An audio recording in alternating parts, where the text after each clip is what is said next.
ಎಲ್ರಿಗೂ ನಮಸ್ಕಾರ. ನೀವು ನೋಡ್ತಾ ಇದ್ದೀರಾ ಲಕ್ಕೇಶ್ ಯೂಟ್ಯೂಬ್ ಚಾನಲ್. ಸದ್ಯಕ್ಕೆ ಬರ್ತಿರುವಂಥ ಬ್ರೇಕಿಂಗ್ ನ್ಯೂಸ್ ಏನಪ್ಪ ಅಂತಂದರೆ 59+ ಚೈನೀಸ್ ಅಪ್ಲಿಕೇಶನ್ಗಳು ಪ್ಲೇಸ್ಟೋರಿಂದ ರಿಮೂವ್ ಆಗ್ತದವೆ. ಇನ್ನು ಮುಂದೆ ನಿಮಗೆ ಆ ಒಂದು ಅಪ್ಲಿಕೇಶನ್ಗಳು ನಿಮಗೆ ಸಿಗೋದಿಲ್ಲ. ಸೊ ಅದರಲ್ಲಿ ತುಂಬ ಎತ್ತರಕ್ಕೆ ಬೆಳೆದಿರುವಂಥ ಅಪ್ಲಿಕೇಶನ್ ಟಿಕ್ ಟಾಕ್ ಅಪ್ಲಿಕೇಶನ್. ಎಲ್ಲರೂ ಕೂಡ ಟಿಕ್ ಟಾಕ್ ಅಪ್ಲಿಕೇಶನ್ ಬ್ಯಾನ್ ಆಗಬೇಕು ಅಂತ ಎಲ್ಲರೂ ವಾಯ್ಸ್ನ ರೈಸ್ ಮಾಡ್ತಾಯಿದ್ರು. ಸೊ ಅವಾಗಿಂದ ಜಸ್ಟ್ ಬರೀ ಕಮೆಂಟ್ಸು ಅದರಲ್ಲೇ ಇತ್ತು. ಬಟ್ ಇವಾಗ ಫೈನಲ್ ಆಗಿ ಗೌರ್ಮೆಂಟ್ ಅವರು ಡಿಸೈಡ್ ಮಾಡಿದ್ದಾರೆ ಇದನ್ನು ರಿಮೂವ್ ಮಾಡಬೇಕು ಅಂತ. ಸೊ ಇವಾಗ ಬ್ಯಾನ್ ಆಗೋದನ್ನು ಯಾರ ಕೈಲೂ ಕೂಡ ತಪ್ಪಿಸೋದಕ್ಕಾಗಲ್ಲ ಅಂತ ಹೇಳೋದಕ್ಕೆ ಇಷ್ಟಪಡ್ತೀನಿ. ಸೊ ಇವಾಗ ಸದ್ಯಕ್ಕೆ ಬಂದಿರುವಂಥ ನ್ಯೂಸ್ ಪ್ರಕಾರ ದೊಡ್ಡ ದೊಡ್ಡ ಅಪ್ಲಿಕೇಶನ್ಗಳು, ಹಲೋ ಆಪ್ ಅಪ್ಲಿಕೇಶನ್ ಆಗ್ಬೋದು, ಟಿಕ್ ಟಾಕ್, ಓಕೆ, ಈ ಥರ ಒಂದು ಅಪ್ಲಿಕೇಶನ್ಗಳೆಲ್ಲ ರಿಮೂವ್ ಆಗ್ತದೆ ಪ್ಲೇಸ್ಟೋರಲ್ಲಿ. ಸದ್ಯದಲ್ಲೇ ರಿಮೂವ್ ಆಗುತ್ತೆ. ಆಮೇಲೆ ತುಂಬ ಜನ ಮೈಂಡ್ಗಳಲ್ಲಿ ಕಾಡ್ತಿರುವಂಥ ಕ್ವಶನ್ ಏನಪ್ಪ ಅಂತಾರೆ, ಪಬ್ಜಿ ರಿಮೂವ್ ಆಗುತ್ತಾ ಇಲ್ವಾ ಅಂತ. ಪಬ್ಜಿ ಮೇ ಬಿ ನನಗೆ ಬಂದಿರೋ ಒಂದು ಮಾಹಿತಿ ಪ್ರಕಾರ ಪಬ್ಜಿ ರಿಮೂವ್ ಆಗಲ್ಲ. ಓಕೆ, ಸೊ ಪಬ್ಜಿ ಅಂತೂ ರಿಮೂವ್ ಮಾಡಲ್ಲ ಅಂತ ಹೇಳ್ತಿದ್ದಾರೆ.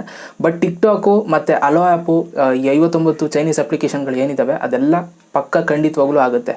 ಓಕೆ, ಸೊ ಇದು ಸದ್ಯಕ್ಕೆ ಬರ್ತಾ ಇರುವಂಥ ನ್ಯೂಸು. ಸೊ ಇದನ್ನು ತಿಳಿಸ್ಕೊಡೋಣ ಅಂತ ಈ ಒಂದು ವಿಡಿಯೋ ಮಾಡಿದೆ. ಸೊ ದಯವಿಟ್ಟು ಈ ಒಂದು ವಿಡಿಯೋ ಇಷ್ಟ ಆಗಿದ್ರೆ ಒಂದು ಲೈಕ್ ಮಾಡಿ, ಜೊತೆಗೆ ಈ ಒಂದು ವಿಡಿಯೋನ ಶೇರ್ ಮಾಡಿ. ಇದ್ರ ಬಗ್ಗೆ ನಾನು ನಿಮಗೆ ಹೆಚ್ಚಿನ ಮಾಹಿತಿ ನಾಳೆ ವಿಡಿಯೋದಲ್ಲಿ ನಾನು ನಿಮಗೆ ಕೊಡ್ತೀನಿ. ಸೊ ಇವಾಗ ನ್ಯೂಸ್ ತಿಳಿಸೋ ಅವಶ್ಯಕತೆ ಇತ್ತು, ಸೊ ಅದಕ್ಕೋಸ್ಕರ ತಿಳಿಸ್ಕೊಟ್ಟಿದ್ದೀನಿ.